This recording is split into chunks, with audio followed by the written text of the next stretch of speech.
And welcome inside the Backstage Pass. Always a busy week. And of course, I guess it's a light week for us. We're still recuperating from CMA Fest 2024 here on the show. Again, presented by our friends over at the CadenGordonShow.com. Today's best country mix out there, too. And of course, headed back to Nashville next week. More on that throughout the broadcast, as if it's 5 or 6 days wasn't enough for me and Caden. Well, I'm going back next week for another round of it coming up next week as we get ready to broadcast live at a wonderful event, too, as well, that we're glad to be a part of. And we'll talk about that as we get through the broadcast here on our affiliates, hightidecountry.net, and our friends at KKTC True Country 99.9. In fact, we're going to play some songs, and tomorrow cannot wait to get back on the phone lines with Shelly. Talk about this young lady's music out there. Her name is Emily Earle. She joins us here on the show. How are you doing? Doing good. How are you?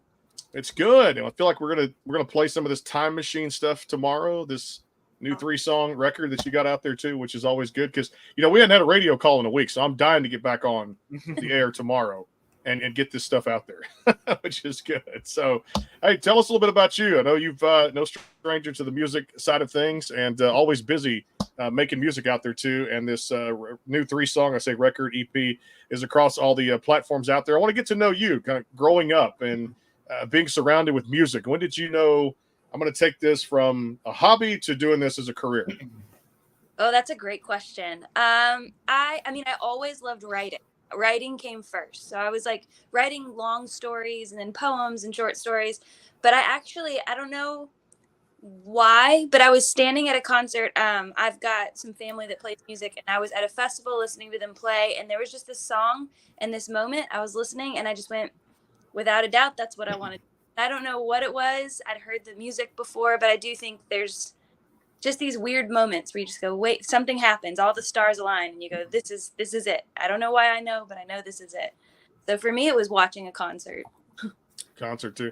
Now, looking back at musical influences too, I love your sound because it's just got that really, a little bit of that 90s flavor country to it. And you got a little bit of that modern day sound kind of mixed with it too. Was there a little bit of, I guess, kind of that smorgasbord for you that you were listening to maybe some 90s country, I say babies, but older artists out there too at the same time that came up for 90s country stars, even a mix into the early 2000s? Definitely. I mean, I listened to country radio and pop radio growing up, but I also grew up in Lubbock, Texas. So I listened to a lot of Buddy Holly and then things in that world as well. So it was kind of a fun mix. But I grew up kind of on, I would say mostly like the Dixie Chicks and Shania Twain and all that stuff mixed in with Linda Ronstadt and Dana Carter and all that kind of stuff as well. Buddy Holly, Woody Guthrie. And I think I remember you were saying this, or we had talked before this too, because I know we were supposed to have you a while back earlier in the year, and things happen, and scheduling is always tough to put these things together. And then personal matters come up at the same time. But you actually competed on a show called The Voice, if I remember too, at the same time. Remind fans too who may not have known that story, just walk us through that experience, because I'm a huge fan of that show. I love the coaches. I love what it stands for, and I think it is kind of the best show to groom young artists out there. Tell us about that. Yeah, it was a lot of fun. It was a complete accident, which was kind of fun. I was living in New York City at the time, playing on the subway platforms to pay my bills, and a producer came up and was like, "Hey, we'd love to have you on the show. Would you fly out to LA for an audition?"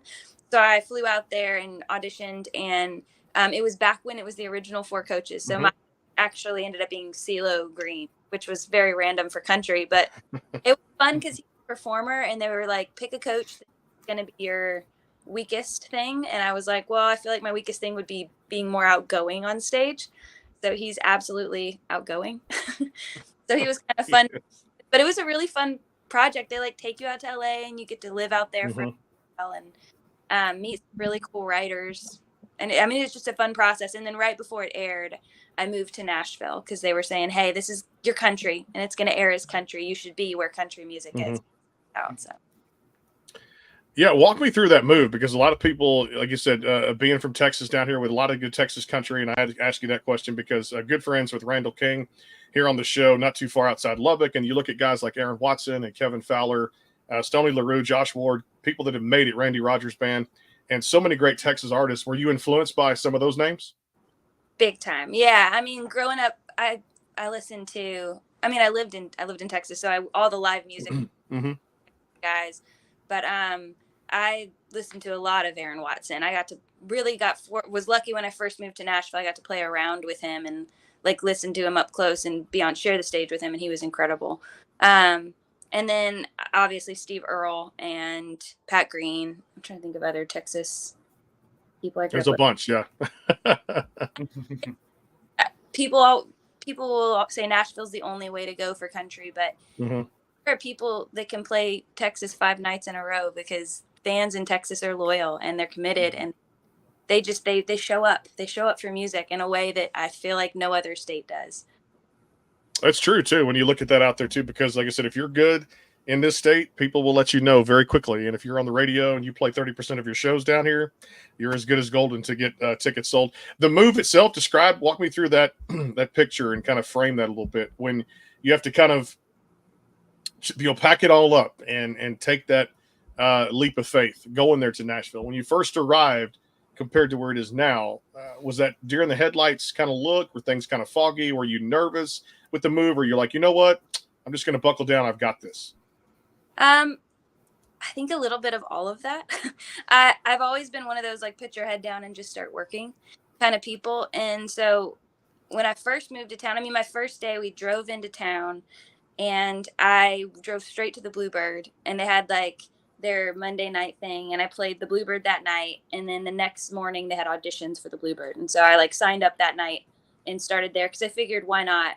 And then every single night I would just go to every round I could, any open mic, any round, and just try to introduce myself to people and go.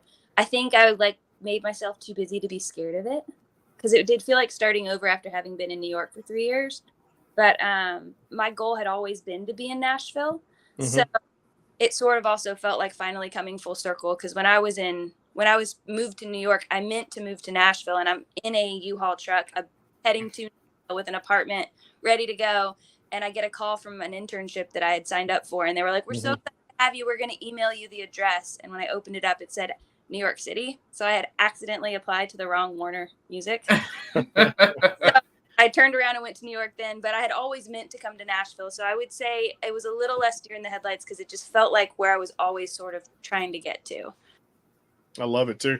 You seem like a natural fit on. I've seen some of the videos you put out there. Stage presence. Let's talk about that, because I know they're really big on that on a show like The Voice, and they teach you kind of the tricks of the trade. And some people say, well, if you don't have it, you're in trouble. If you do have it, then that's one of the features we have to really pull out of you too. But then there's also a certain aspect of that where it can be taught, and there's some people just have it on a natural basis, or at least I feel like it can be taught, in my opinion too. Was it natural for you growing up? Because it seems like in some of the live stuff I've seen, the videos where you've played some shows, especially with it now being fair and festival season, like you're kind of a natural on stage. Does stage presence and performing come natural to you growing up?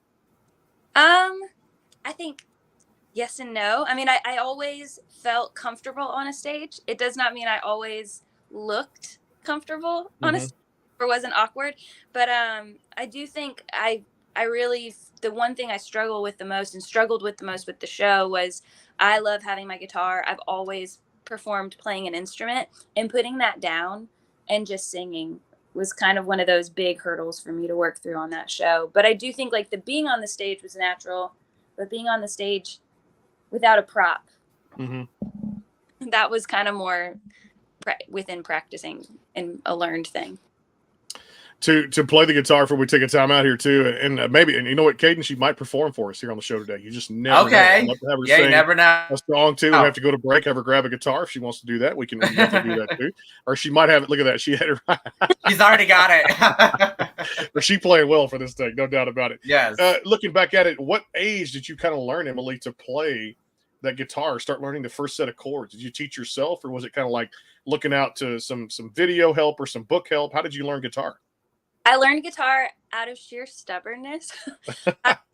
It was actually my freshman year of high school. We had a choir teacher that was a little picky, and they had this one concert a year that I wanted to play so badly, and it was called the Pops concert. So you could play any kind of music you wanted, and he was holding auditions, and typically only seniors got to play it. But I was like, said it was open to all ages, so I was kind of stubborn about that. And I showed up the day, there's 2 days of auditions. The first day, and the teacher was like, hey, we're not accepting anybody that can't accompany themselves. And I was like, oh. And I knew that wasn't true, but I said, okay, whatever. So I went home that night and I picked up my dad's guitar on the wall and I learned the 3 chords to Buddy Holly's It's So Easy to Fall in Love.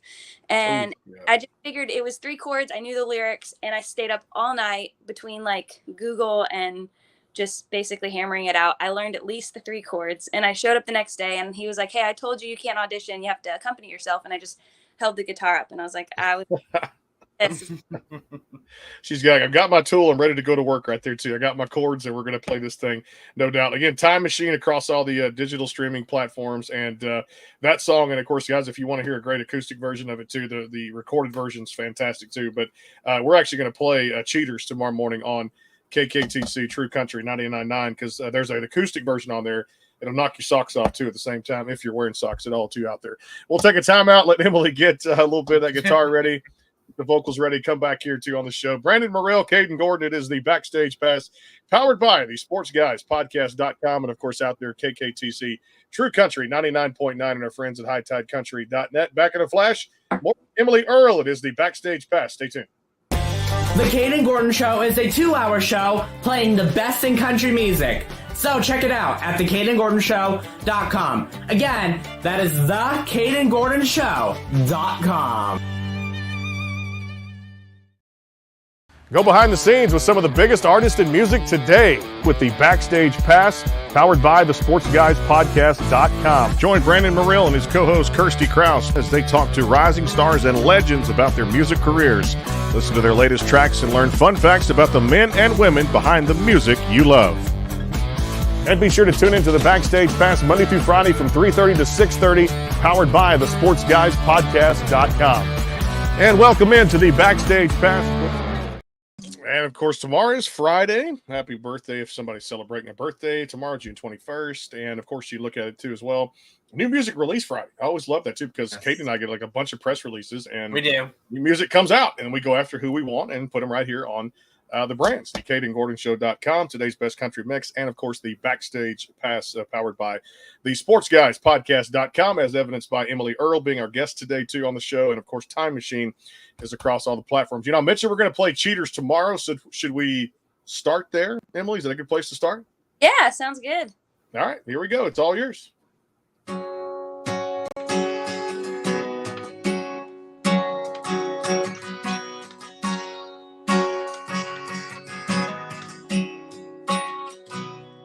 You pulled the wool right over my eyes. Said I was yours and you were all mine. You've been sneaking around this town like an alley cat. Now you say you've changed. Well, all I gotta say about that is cheaters gonna cheat, liars gonna lie. Might have fooled me once, but you'll never fool me twice. Seen your true colors and it's pretty black and white. Cheaters gonna cheat, liars gonna lie. Like a dog in the shade when it's sunny, a snake in the grass. I'm on to you, honey.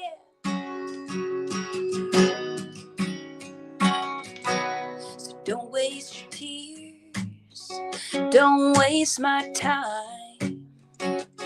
Don't waste your breath on any more reasons why. 'Cause I ain't going down that road, I know where it is. In the next town over, in a motel bed. Cheaters gonna cheat, liars gonna lie.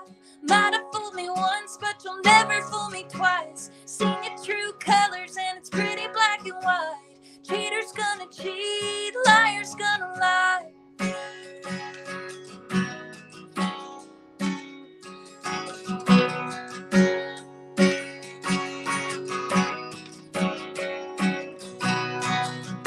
So tell me that you honestly think that I'll believe anything you say to me.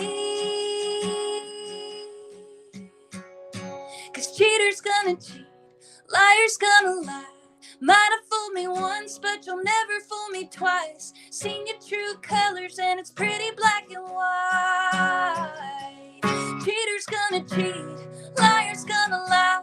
Might have fooled me once, but you'll never fool me twice. Seen your true colors and it's pretty black and white.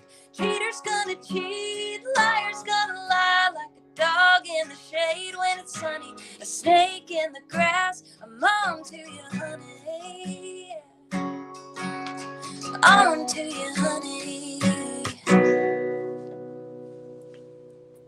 And she can hold that note too, which is good right there, the guitar. Back here on the show here, Cheaters, again from Emily Earle across all those streaming platforms out there. Time Machine is the current EP out there. 3 great songs, including Cheaters, the acoustic version, and the song Time Machine. Let's ask you about this one. Excited to get new music. I was always ask artists here on the show into the fans' hands. It's always just good to get something out there, get their reaction from it a little bit, and kind of get to play and get back in the studio. How excited was it to put out this project with Time Machine? It felt so good because I had been wanting to put this music out for a really long time. And sometimes there's little hoops you got to jump through to get there. And so it felt just so good to be able to not tell people I was going to put music out, but to say, hey, it's out. When you stepped in the studio, what was your favorite part or favorite song? I mean, obviously those 3 songs there too, but I love just something about that song's got just some attitude in it. You're like, preaching to the choir. It's just a great country song. And if that's not to radio already, I'm going to make a bold statement here, too. If you guys aren't pushing it, that would do very well on radio, being a former program director here for a major radio station. Yeah. Oh, well, thank you. Not yet, but it would be awesome to do that. It felt really good because I had it was my second take at a song about that topic. And so it felt good to kind of be like, people are going to finally get to hear this one. Finally talk about this one. Now, if I remember, correct me if I'm wrong here, but I do try to get a little bit of digging here on the show, which is could be a good and a bad thing, I guess. But I'd like to say 95% of the time we're correct here. You did a rendition on The Voice of a Johnny Cash tune, "Ring of Fire." Was that correct? That is correct. Now, on the States, 95% correct on that. Good. I wasn't wrong. Looking back at that one, just such an iconic figure, Emily, in country music. To step on stage and perform that song had to be mind-blowing and fun at the same time. It was. Well, and it was kind of wild because it was one of the songs that I always played in the subways. So it was weird to be like, I'm used to playing this with no microphones and like people not stopping. So it was weird to play it with like a for sure listening audience and to get to like sing it in that capacity. I love it too. You were mentioning New York and we were there in the media room. Kate and I were through the entire 4 or 5 days. And I think, Caden, you had him on too, but he's another one of those artists that's emerging right now as a country artist. You might have heard of Gashi is from New York too. Huge Yankees fan. He walked in with us, got to talk to us a little bit. Yes. Man, I was digging his vibe. Or were you seeing some more country music come out of your home state there? Of course, being from Texas, but living there for a while, understanding what it's like to be a New Yorker, to see people come out and have success like that's pretty cool. It's awesome. I felt like back when I was there, people weren't really playing country as much. People were playing it, but it wasn't as much of a thing. That like earthy kind of not country, but not Americana. That mix, that like dirty thing. I love New York, and like I said, we got to get more country artists to come out of there too, because it's such a musical town. And one of my favorite things to do, just like in New Orleans, Louisiana, down here, is to walk the streets. And we saw some of it in Nashville too, with the nightlife when we got out for CMA Fest. But like people just out there playing their craft. I was in Fort Worth like 2 weeks ago. Somebody's got a suitcase and a few coins in it and just a guitar, and they're out there just bellowing out their sounds and putting everything out there, laying it on the line. It takes courage to sing in front of strangers, doesn't it? Opening that case is one of the hardest things. You're like sitting there, like once you're playing, like, you're at least like hurry, but when you open it up for the first time, it's nerve-wracking.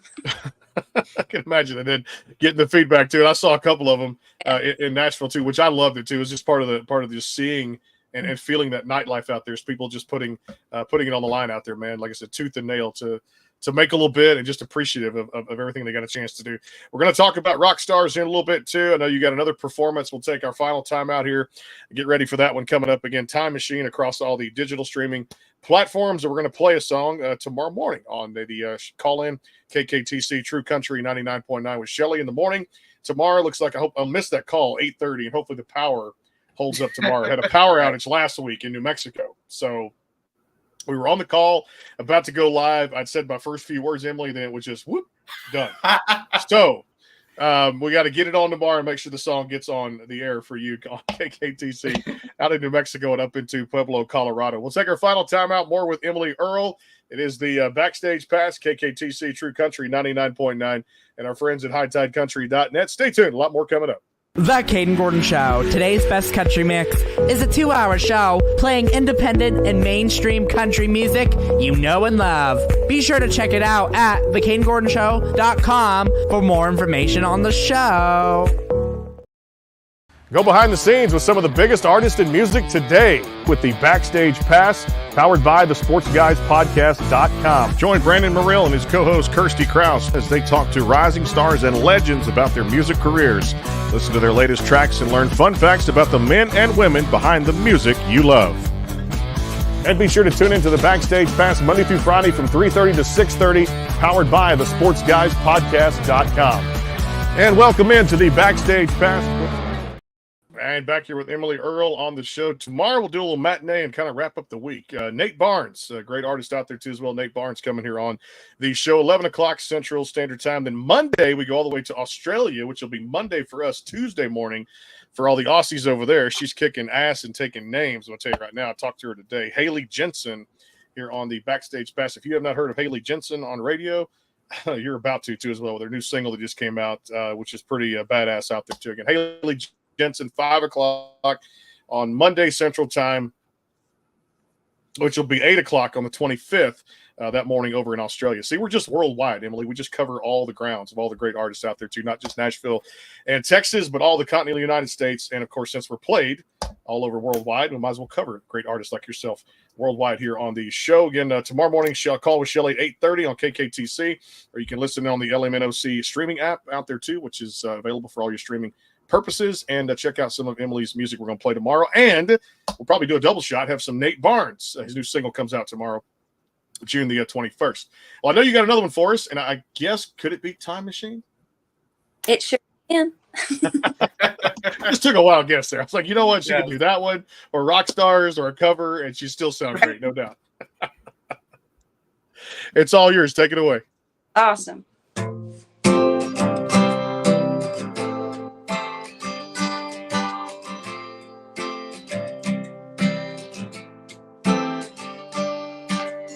Driving down the road I learned to drive on, the one that I grew up on, the one that felt so long the day I left this little town.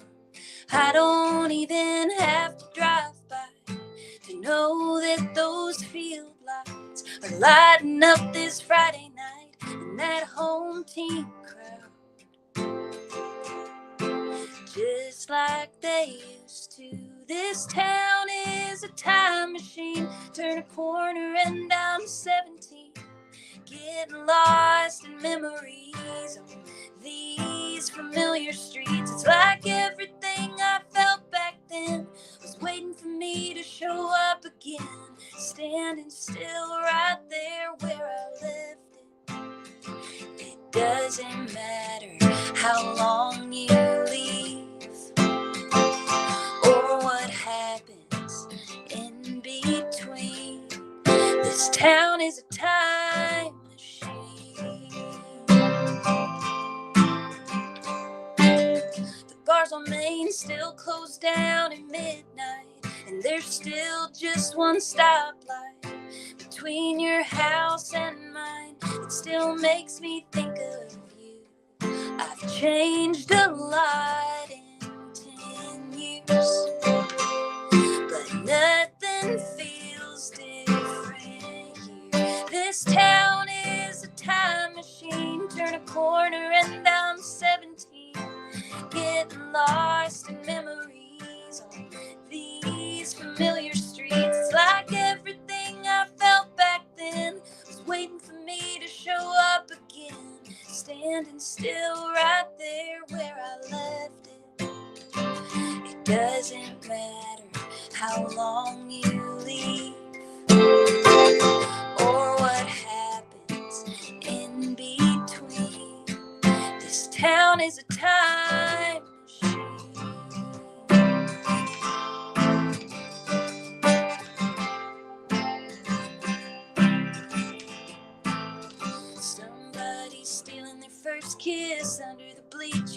caught in the moment, just like we were. They're gonna grow up, they're gonna leave here, they're gonna come back, they're gonna see. This town is a time machine. Turn a corner and you're 17. Getting lost in memories on these familiar streets. Like everything I felt back then was waiting for me to show up again. Standing still right there where I left it. It doesn't matter how long you leave or what happens in between. This town is a time machine. Town is a time machine.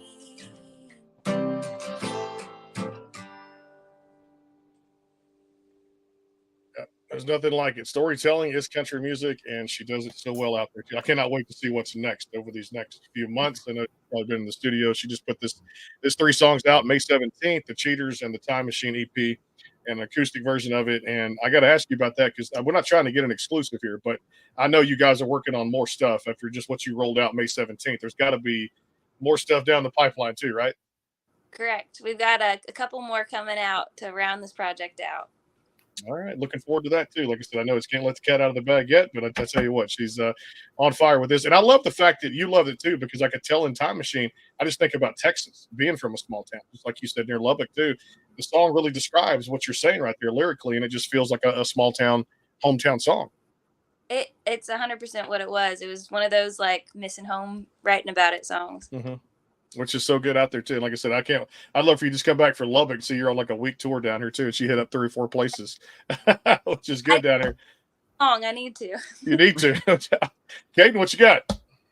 So what is something that people may not know about you? Do you have like a hidden talent besides singing that you'd like to share with your fans that may not know?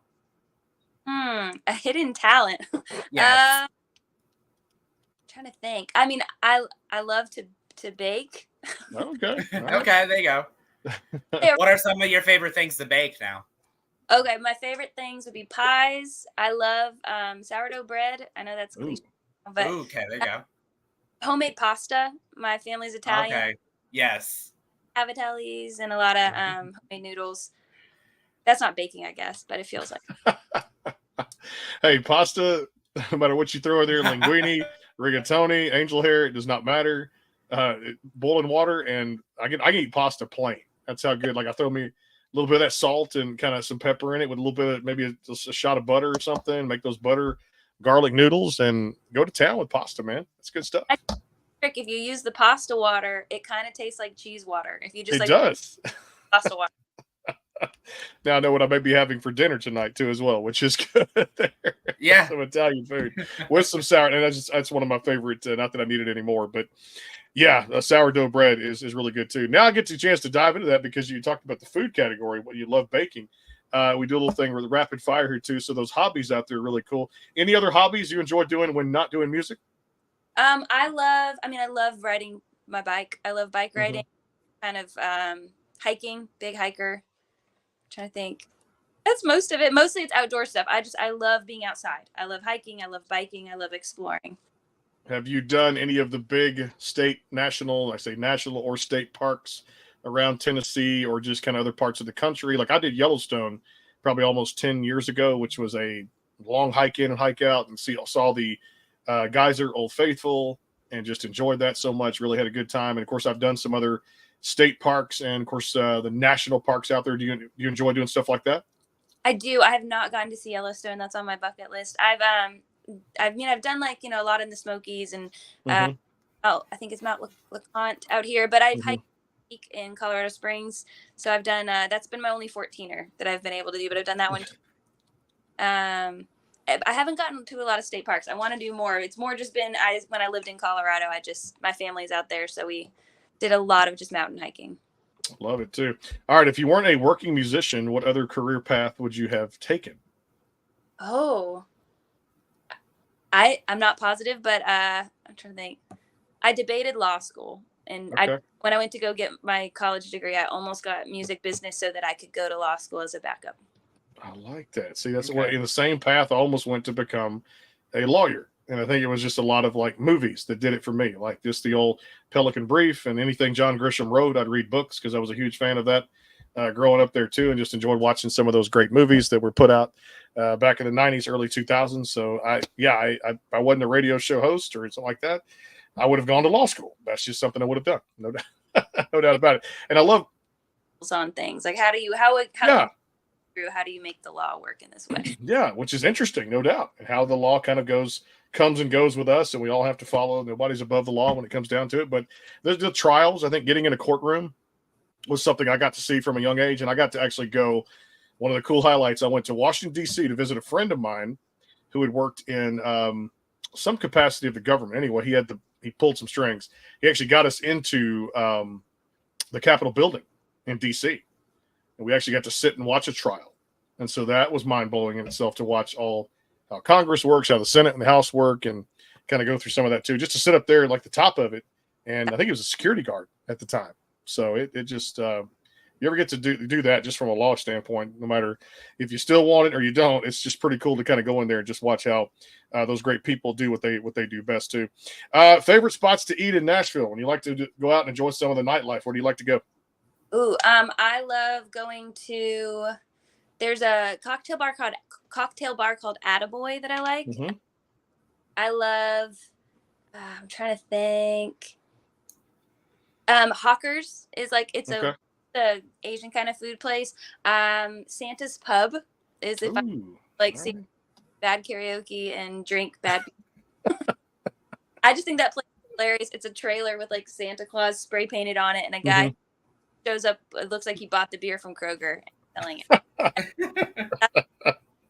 The second time somebody said that at CRS, or maybe before we got there last, or CRS CMA Fest at the time too, and they probably said it at CRS too. We were there too earlier this year, but that's the fun part is you never know what you're going to run into. And I've heard Santa's Pub is actually a spot. Hawkers is a pretty cool spot to hang out. I've heard drinks and good food there too. Yeah, the food's great, and it's got like a cool vibe to it. So looking forward to that. All right, toppings on a Emily Earle pizza.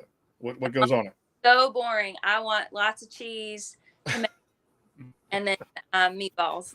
All right. See, there you go. She's right on. She knows what she wants to. And I'm still debating, like I said, the pizza between here in Texas. And of course, and I want to travel to Italy because they say Europe has the best, pies over there. So or I will say this, New York was a pretty close second. I was going to say New York is are probably my favorite in the U.S. In the U.S. Okay. I'll take that. Chicago's deep dish was right there to close like 1A, 1B, but New York to me was still, it was up there from a pizza standpoint. Although I think we tried a couple of places. We tried a food truck, Caden. We were down there on the street next to the Music City Center. And I can't remember where they were from, but the slice came out like New York style, Emily, and it was pretty good. We got a slice of cheese and a slice of pepperoni, and of course that was like all we ate because it was filling. It was good stuff out there. Well, I tell you what, I love this music. It is fantastic. She is great out there, one of those rising stars in country music too. And you never know. Here, I've made some bold statements here on the show. What if she's the next Lainey Wilson? You never know. Like I said, you never know who's coming here off the show too as well. I wanted to ask you about that before I let you go. To see her rise in the industry, I talked to Lainey back December 2020. Before all this blew up over the last 3 or 4 years. What's it like to see just a fellow companion out there who's like changing this game of the way women work in this entertainment industry, which I feel like now every lady's getting their due diligence. What does it feel like for you to motivate you to see someone like Lainey take it all the way to the top to Entertainer of the Year? I mean, it's just inspiring. She's an incredible person, and she it's just fun to cheer for people that are busting their butt and are just and down to earth, and it's nothing but makes you want to work harder. You like see it, and it just makes you want to go, okay, so we can do this, but more than anything, I just think it's really, really exciting and cool to have somebody that you just feel like, okay, we can cheer. Like I watched her start here and do that, and I don't know, I just think it's inspiring. I can't think of another word. She played a badass show at Nissan, and of course the duet she had done with Jelly Roll out there too, to call her back on stage to do it, man, it's just crazy and I heard her story, like she was talking about opening for Tracy Lawrence and Justin Moore, like being on the road with them and getting the kind of the blessing and that endorsement from Ashley McBride years back before she kind of blew up. And it's just amazing how everybody, what I love about the music business, everybody watches out for everybody and really wants to see folks like yourself do very well. I want to touch on this too, because I wrote it down as kind of like one of my points to remember, but Rock Stars, I thought was a very cool vibe and a very cool song. Tell us about that arrangement. That song, that I was actually just writing with a friend, and we were talking about how there's so many songs that talk about what makes everybody different and why we might be fighting, and cheaters, there's breakup songs, but there's not a lot of songs that just celebrate the things that bring us all together and make us all the same. And so that was kind of our goal with that song, and it was just really fun to write it. And we recorded it like right before everything shut down, so it felt really good to finally get that one out.